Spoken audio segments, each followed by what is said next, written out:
Chapter 15. That night, while Arrietty lay straight and still under her cigar box ceiling, Homily and Pod talked for hours. They talked in the sitting room, they talked in the kitchen, and later, much later, she heard them talk in their bedroom. She heard drawers shutting and opening, doors creaking, and boxes being pulled out from under beds. What are they doing? She wondered. What will happen next?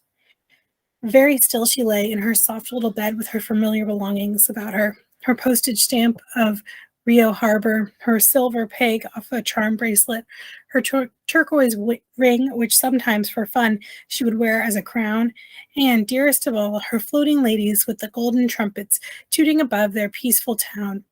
She did not want to lose these, she realized suddenly, lying there straight and still in bed, but to have all the other things as well, adventure and safety mixed. That's what she wanted. And that, the restless hangings and whisperings told her, is just what you couldn't do. As it happened, Homily was only fidgeting, opening drawers and shutting them, unable to be still, and she ended up, when Pod was already in bed, by deciding to curl her hair. Now, Homily, Pod protested wearily, lying there in his nightshirt. There's really no call for that. Who's going to see you? That's just it, exclaimed Homily, searching in a drawer for her curl rags. In times like these, one never knows.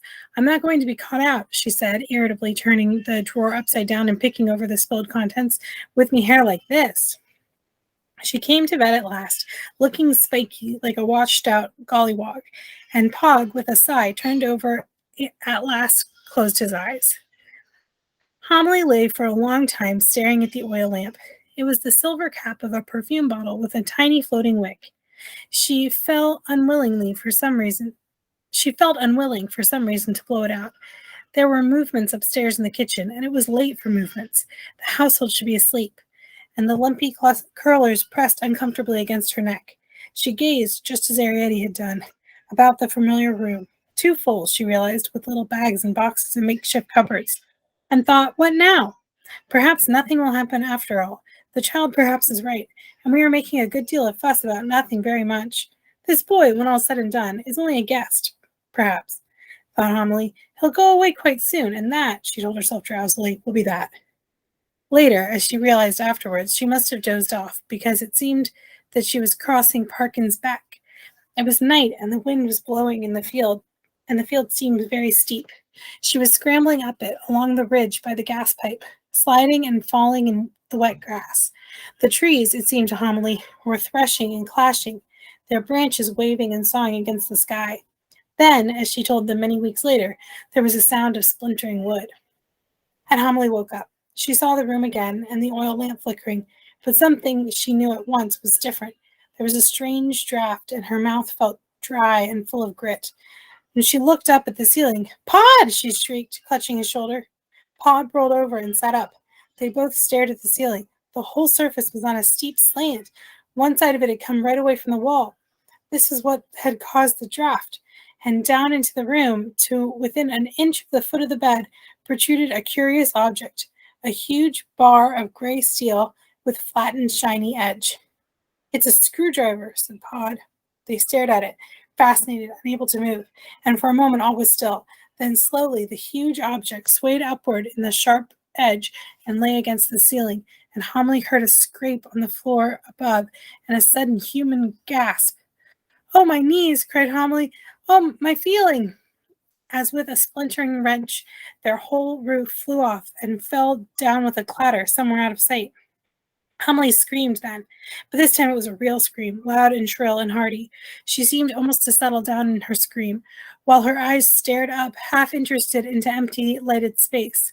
There was another ceiling, she realized, away up above them, higher, it seemed, than the sky. A ham hung from it and 2 strings of onions. Arrietty appeared in the doorway, scared and trembling, clutching her nightgown. And Pod slapped Homily back. Have done, he said. That's enough. And Homily suddenly was quiet. A great face appeared then between them and that distant height. It wavered above them, smiling and terrible. There was silence, and Homily sat bolt upright, her mouth open. Is that your mother? Asked a surprised voice after a moment, and Arrietty from the doorway whispered, yes. It was the boy. Pod got out of bed and stood beside it, shivering in his nightshirt.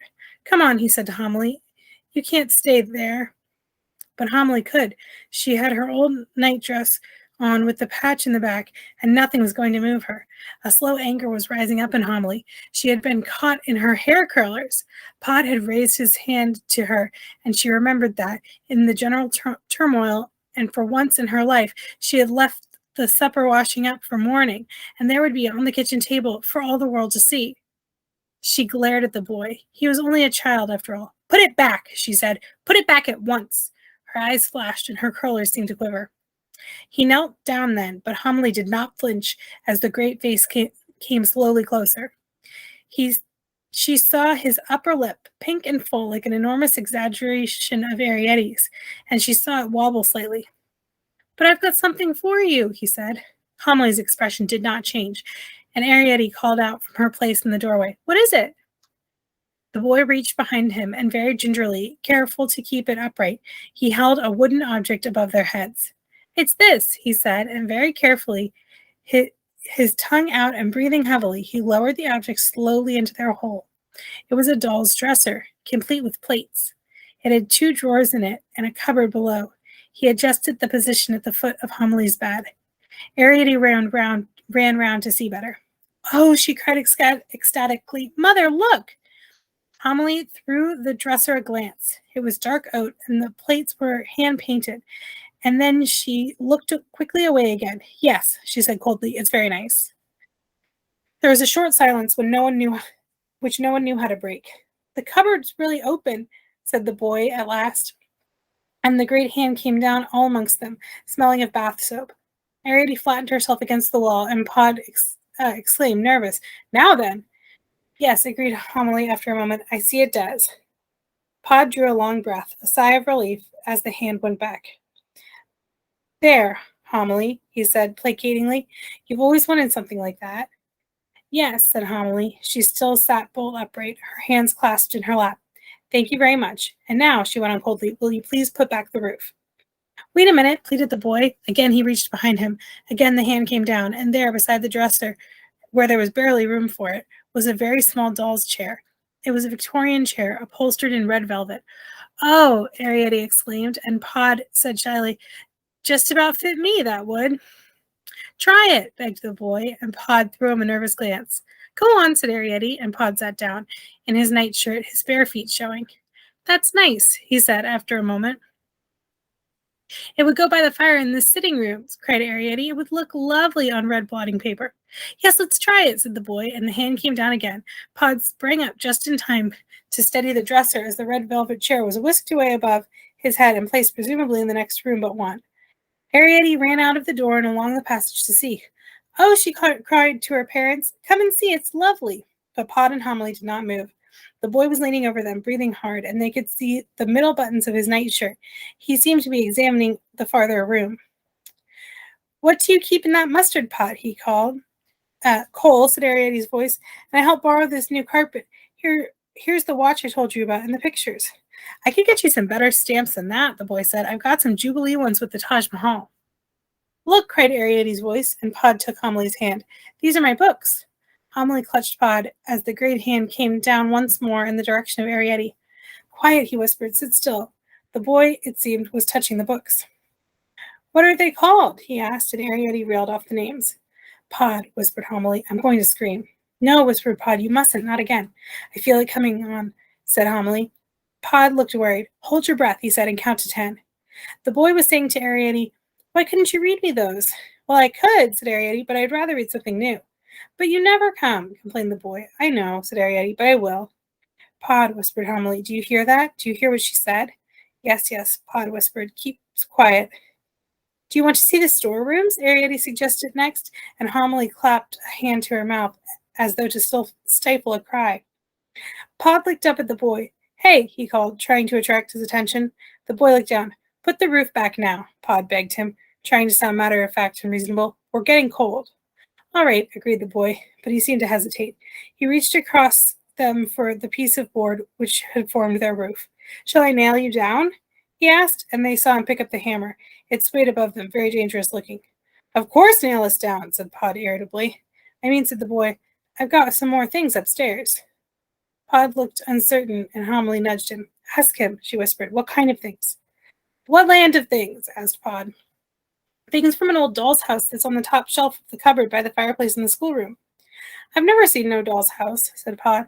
Well, it's in the cupboard, said the boy, right up by the ceiling. You can't see it. You've got to climb on the lower shelves to get to it.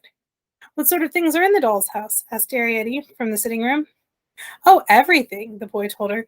Carpets and rugs and beds with mattresses, and there's a bird in a cage, not a real one, of course, and cooking pans and tables and 5 gilt chairs and a pot with a palm in it, a dish of plaster tarts and an imitation leg of mutton. Tomley leaned across to Pod. Tell him to nail us down lightly, she whispered. Pod stared at her and she nodded vigorously, clasping her hands.